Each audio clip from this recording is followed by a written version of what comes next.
మహబూబాబాద్ జిల్లా తొర్రూరు మండలం మాటేడు శివారులో అగ్ని ప్రమాదం చోటు చేసుకుంది. పక్కనే ఉన్న వరి పొలానికి నిప్పిపెట్టడంతో ప్రమాదవశాత్తు 20 ఎకరాల మామిడి తోటలు మంటలు వ్యాపించాయి.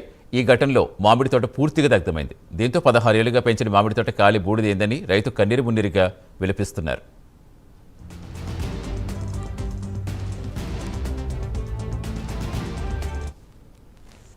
మాటేడు తొర్రూరు మండలం మహబూబాబాద్ జిల్లా. మాది 30 ఎకరాల మామిడి తోట. పక్కన వరి వాళ్ళు గడ్డికి నుప్పు పెట్టుకుంటే 30 ఎకరాలు చిన్న చెట్లు పెద్ద చెట్లు అన్నీ కాలిపోయినాయి. డ్రిప్పులు పైపులు అన్నీ కాలిపోయినాయి.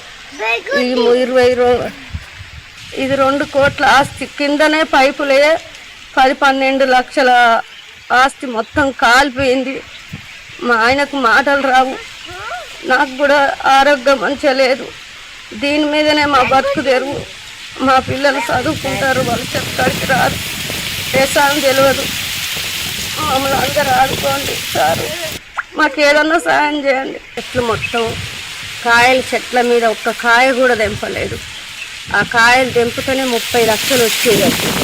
కాయలన్నీ కాలి కూలిపోయినాయి ఊకన.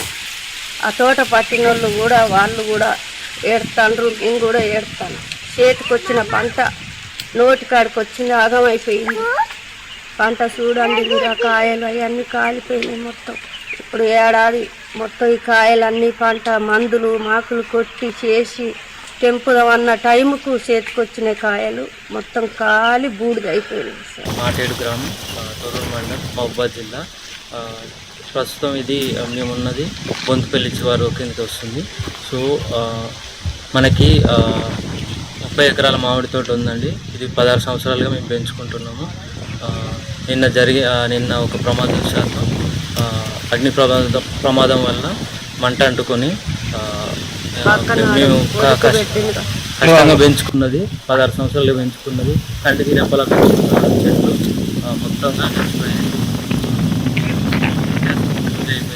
మనకు చెట్టు మీద కాయలు కూడా మనకు చేతికి అందలేదు. మన కష్టం అంతా వృధా అయిపోయింది. మనం 30 ఎకరాలు ఉంటుంది, 1600 పైన చెట్లు ఉంటాయి. మొత్తం గాలిపోయాయి. దీనికి ప్రభుత్వం వారు, ఇక్కడ హార్టికల్చర్ డిపార్ట్మెంట్ వారు, మహబూబాబాద్ జిల్లా కలెక్టర్ గారు స్పందించాలి. మా ఎమ్మెల్యే గారు ఈశ్వర్ రెడ్డి గారు, ఎంపీ కడియం శ్రీహరి గారు కూడా, కడియం కవిత గారు, కడియం కావ్య గారు స్పందించాలని కోరుకుంటున్నాం.